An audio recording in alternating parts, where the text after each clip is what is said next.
zero da faculdade. Boa noite. Vamos começar hoje mais uma aula, tá? Sobre parônimos. Boa noite. Vamos começar mais uma aula hoje. E nós vamos falar sobre... Obrigada, Paulinha. Você começou a falar. Boa noite. Vamos começar mais uma aula de hoje. É necessário conhecer o significado das palavras. É muito importante para o nosso domínio da língua, tá? Só assim o falante, o escritor, vai ser capaz de selecionar a palavra adequada para elaborar a sua mensagem.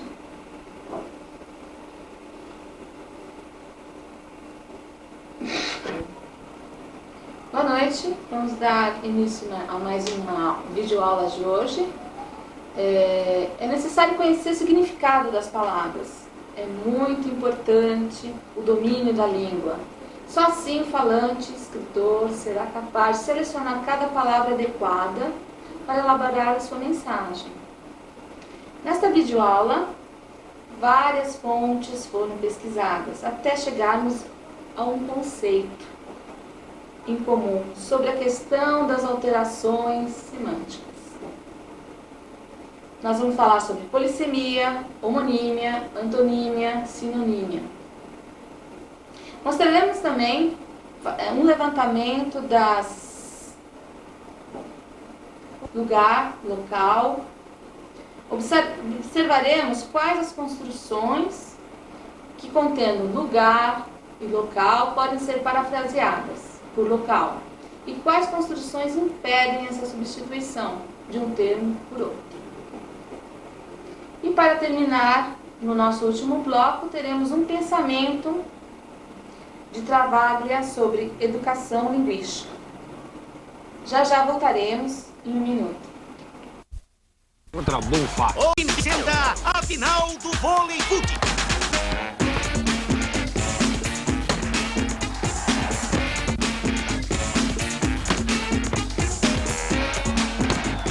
Não tem regra, não, hein? É um futebol parecido com vôlei e vice-versa. É ponto ou é gol? Ponto. É bucha! Alguém aí sabe quanto é que tá? Se você não joga vôlei fute, invente seu jogo.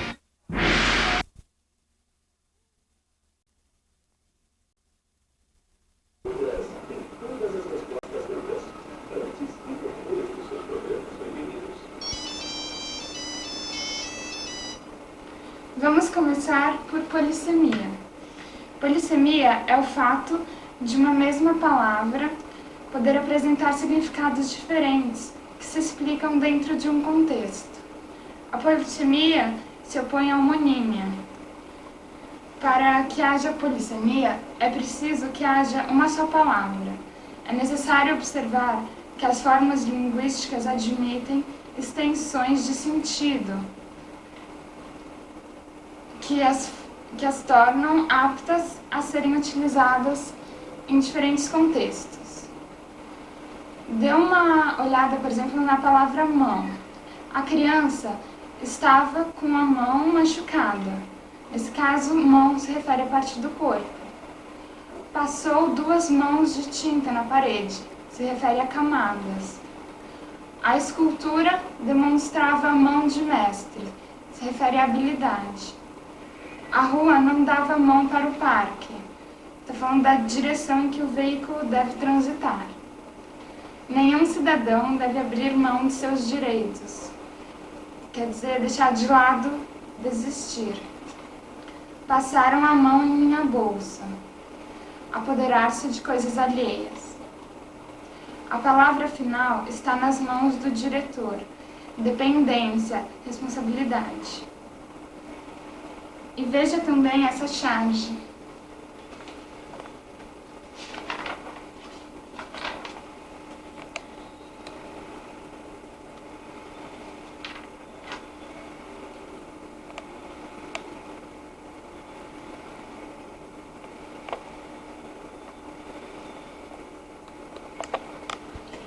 Oi, boa noite. Agora a gente vai mostrar para vocês as palavras homônimas. Elas são aquelas que se pronunciam da mesma maneira, mas têm significados distintos e são percebidas como diferentes pelos falantes da língua.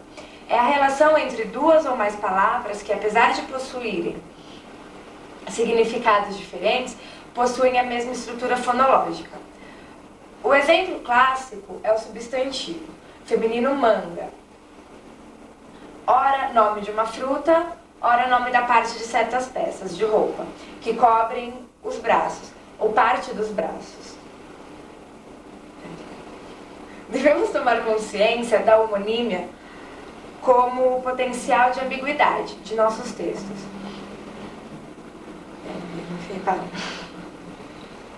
Devemos tomar consciência da homonímia como um fator potencial de ambiguidade de nossos textos. Um efeito que é normalmente evitado graças às informações, que são as palavras iguais na escrita e diferentes na pronúncia. Podem ser também homófonas heterográficas, são as palavras iguais na pronúncia e diferentes na escrita. E também homófonas homográficas, são as palavras iguais na pronúncia e na escrita. Aí eu vou mostrar agora alguns exemplos para vocês dessas relações.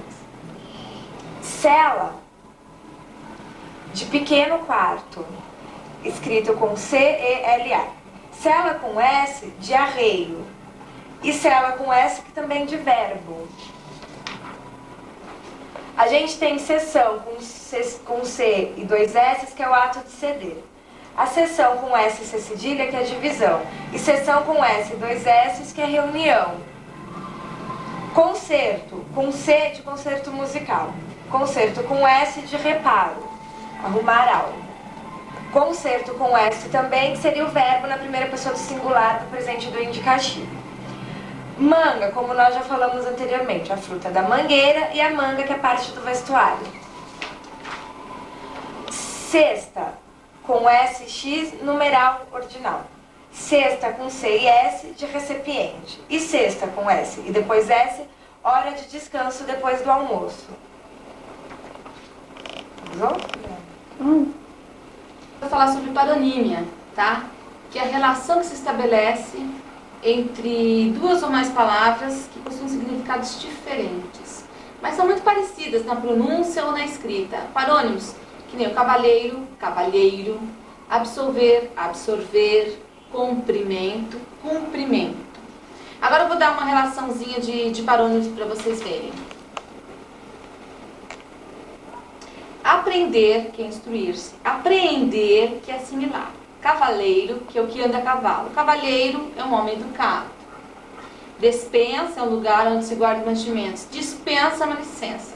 Destratar é insultar. Destratar é desfazer. Flagrante é o evidente. Fragrante é o perfumado. Inflação é a desvalorização do dinheiro. Infração é uma violação. Peão é amansador de cavalos. Peão é um brinquedo. Precedente é um antecedente. O procedente é o proveniente. Agora sobre antonímia, tá? As pessoas costumam chamar de antônimas informalmente quaisquer palavras ou expressões que podem ser colocadas em oposição. Nascer, morrer, ir, vir, grande, pequeno.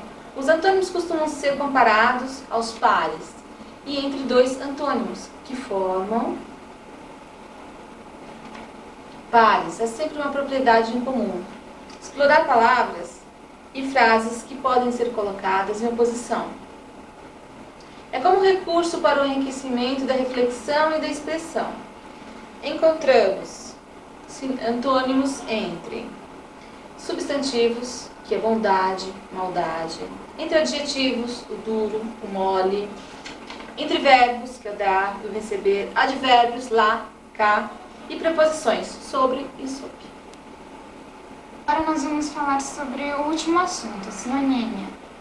Os sinônimos são palavras de sentido próximo, que se prestam ocasionalmente para descrever as mesmas coisas e as mesmas situações, mas é sabido que não existem sinônimos perfeitos.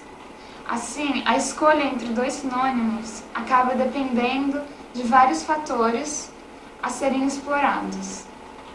A escolha entre dois ou mais sinônimos obedece a vários fatores. A fidelidade às características regionais da fala. Sentinela é a palavra usada em Minas Gerais para indicar a prática que em São Paulo, em outras regiões do Brasil, se denomina velório. Conforme a região, não é possível usar livremente uma palavra pela outra, sem correr o risco de não ser compreendido.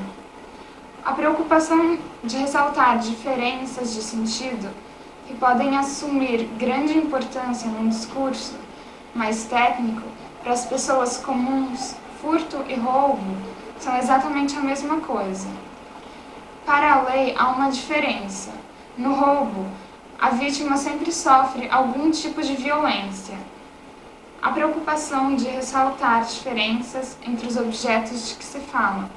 As palavras mandioca, aipim e macaxeira são às vezes lembrados como os nomes para uma mesma raiz, da qual grande parte da população brasileira tira sua alimentação. Mas isso é apenas parte da história. Em muitas regiões, 2 desses termos são usados para distinguir plantas que são cultivadas e preparadas de maneira diferente. O grau de formalismo da fala, uma atividade desagradável, pode ser qualificada de chata, aborrecida ou mofina, mas é pouco provável que a primeira dessas expressões apareça num discurso de posse de um ministro. Situação de fala altamente formal. E é pouco provável que a última expressão apareça em um diálogo de adolescentes, situação de fala informal. A preocupação em destacar no objeto descrito certos aspectos de forma ou função. Um mesmo prédio pode ser descrito em momentos diferentes, como uma casa, a sede de um clube, o local de um crime. Vamos fazer uma pausa e voltamos em seguida com o último bloco.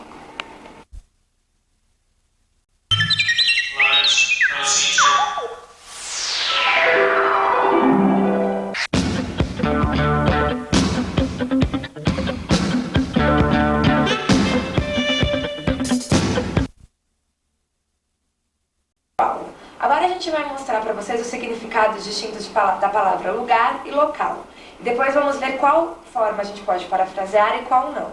E para finalizar a videoaula de hoje, a gente termina com o pensamento do trabalho. Vamos lá. Lugar. Em alguns dicionários ele está escrito como espaço. Espaço ocupado por um corpo, sítio onde está qualquer coisa e ponto no espaço. Ponto no espaço correspondente a um astro. Uma posição relativa numa escala e uma região, um povoado, uma pequena aldeia. É a localidade, cidade e residência. Pode ser local também, sítio, ponto conveniente ou próprio para alguma coisa. Ou espaço ou em terra. Cargo, posto, emprego, colocação, posição. Local, significa sítio, local. Relativo ou pertencente a determinado lugar, limitado a uma região. Relativo ao computador que está sendo diretamente utilizado pelo usuário numa rede de computadores. Lugar pode ser para... Aí depois que a gente viu essas duas formas de lugar e local, a gente vai mostrar onde lugar pode ser parafraseado por local. Aí a gente fez uma frase aqui, um exemplo. É neste lugar que eu compro as frutas frescas. É neste local que eu compro as frutas frescas. Ele conseguiu... Desculpa. Nessa parte a gente pode trocar tanto lugar por local. Agora eu vou mostrar uma frase onde a gente não pode fazer a paráfrase. Ele conseguiu chegar ao lugar mais alto da empresa. Neste caso não se pode parafrasear, por quê? Local, a palavra local está no... Nessa frase que eu acabei de ler, nós não podemos parafrasear por local, pois a palavra lugar está se referindo a uma posição, colocação, um cargo, e local não caberia a isso. Agora a gente vai mostrar o pensamento do Travaglia. Agora eu vou falar sobre o pensamento de Travaglia, sobre a educação linguística. Todos os seres humanos são capazes de adquirir naturalmente a língua da sociedade em que nasceram. Já a versão escrita exige um pouco de empenho muito maior através de ensino-aprendizagem. Podemos dizer que uma educação linguística é necessária e muito importante, pois para as pessoas viverem bem em uma sociedade e se comunicar, elas devem saber distinguir os significados e os sentidos de cada palavra. Só a comunicação, quando ocorrem efeitos de sentidos entre os usuários da língua, por meio de um texto produzido e por outro recebido. A educação linguística deve possibilitar o desenvolvimento da competência comunicativa, que é a capacidade de utilizar um número maior de recursos da língua. Portanto, a educação linguística trata de ensinar os recursos da língua e as instruções de sentido que cada tipo de recurso é capaz de inserir dentro de uma comunicação por meio de textos linguísticos. O meio que a criança convive será responsável pelo aprendizado linguístico. Na educação linguística formal, feita pela escola, podemos registrar algumas variedades linguísticas. A norma social de uso estabeleceu que a norma culta seria a padrão, mas todos nós sabemos que a forma de usar a língua tem as suas variedades. O vocabulário é formado de palavras, que são os recursos da língua a serem adquiridos. Devemos saber identificar os sentidos que cada uma é capaz de veicular em uma situação. A comunicação é tão importante para a humanidade que a universidade atua como a educação linguística como uma formadora de usuários e também se compromete, por meio de pesquisas, desenvolver, divulgar os conhecimentos e também formar educadores competentes dentro de uma sociedade. Bem, estamos terminando a aula de hoje. Até a próxima e nos desculpe por alguns problemas técnicos. Boa noite.